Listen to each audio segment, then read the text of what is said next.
It's me, Mr. Profit Panda. I'm here to tell you all the secrets to financial success. Follow my tips for a worry-free future.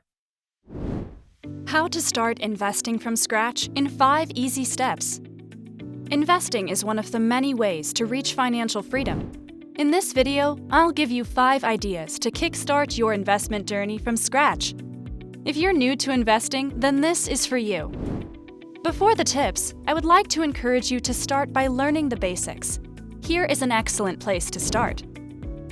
Stocks. These are investments in a company's future success. They are equity investments, meaning you will own part of the company. You can invest in stocks by opening an account to a stock exchange that is active in your market area.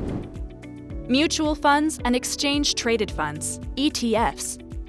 If you invest in a mutual fund, you basically transfer your money for the fund, and the fund will invest it the best way it can. You don't need to buy different stocks from the stock exchange. The fund will take care of everything. There are actively managed funds and passively managed funds. Both have their advantages and disadvantages.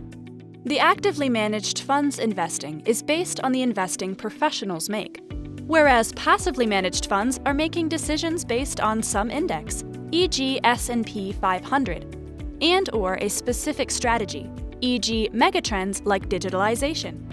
Most ETFs are doing the same thing as mutual funds, but instead of transferring your money to the fund, you need to buy shares of the fund from the stock exchange. Bonds. This involves you lending money to the bond issuer in exchange for interest payments. Compound interest. This concept is the addition of interest to the original deposit amount, or in simpler terms, interest on interest. It's the outcome of the interest being reinvested instead of having it paid out. As Albert Einstein has said, compound interest is the 8th wonder of the world. You should check out the 8th wonder before you check out the other 7. In future videos, we will show what this means in practice. You will be surprised. Keep in mind that investment costs are generally bad, so try to find the investment options with the lowest possible costs, e.g. ETFs. Previous investment opportunities and concepts are not the only ones available, and you should learn more. Educate yourself and find the right path to reach your goals. Know your budget. Anyone can start investing, and you don't need a lot of money to begin with. Begin by asking yourself how much you can afford to spend on your investment after paying your bills. Don't be afraid to start small. You can increase your investments when you have extra money available. Your risk tolerance. How much are you willing to risk? Each type of investment has a different degree of risk. This risk is linked with your returns, so it is essential to balance a level of risk you feel comfortable with and maximize your returns. Bonds, for example, usually have predictable and low returns with little risk. On the other hand, stock returns vary widely and are dependent on the company. By investing in the well-known index fund, you will most likely, in the long run, get 6 to 10% yearly interest.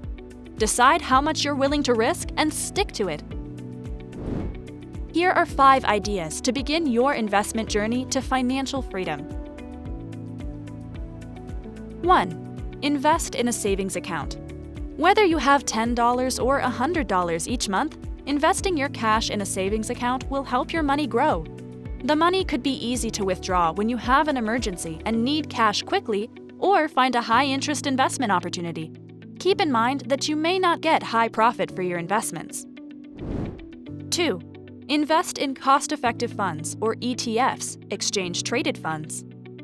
Look up the ones which are following indexes like S&P 500, or megatrends like digitalization, automation and robotics, or global clean energy. Keep in mind the cost. Less is more. When you invest in these, you let the fund make decisions of investing in the future. The advantage is that typically all eggs are not in one basket, even if you invest in a single fund. You can have a relatively cost-effective way to invest in the long run.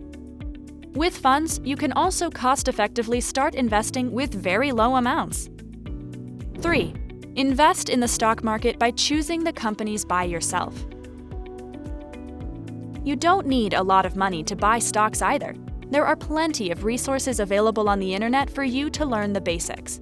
You will find many free apps on the App Store to download to your phone to buy and sell the stock. Remember to choose the exact companies in which you'd like to invest. This may be good if you are interested in researching different companies. You can buy a fraction of a share instead of a whole share if you are low on funds. The vital thing to remember is that you're investing and letting your money work for you. Please remember that there is a risk if you put all eggs in one basket, but on the other hand, profits can be high. You might need to consider avoiding buying stocks from the stock market with extra low amounts of money, since typically each time you buy, you must pay fixed fees of the purchase. 4. Invest in real estate. Investing in real estate has changed over the years, and you don't need to buy a house or commercial property to see positive returns.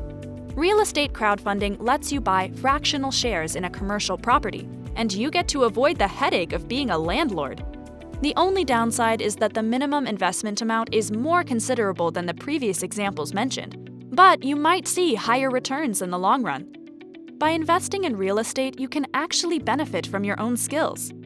For example, if you know how to fix the house or are able to design renovations, you may be able to boost the price and benefit from that. In funds and stocks, it is almost impossible to affect the price. 5. Invest in a 401k.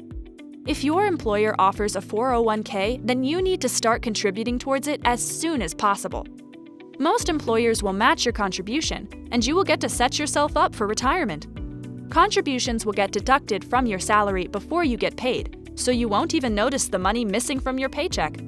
You may want to figure out what happens in a case of emergency when you absolutely need money, or if you switch the company, so that you know what you can do and can't do with your investment. Conclusion. There are many ways to begin your investment journey to reach financial freedom. You don't need a lot of money to invest and see growth. The sooner you can start investing, the sooner you will see results, and compound interest will do the magic. Spend more time to learn more about investing to boost your own decisions that fit best with your goals. The key to investing is to start, and don't fear it. Thank you for watching. If you liked the video, please remember to like and subscribe.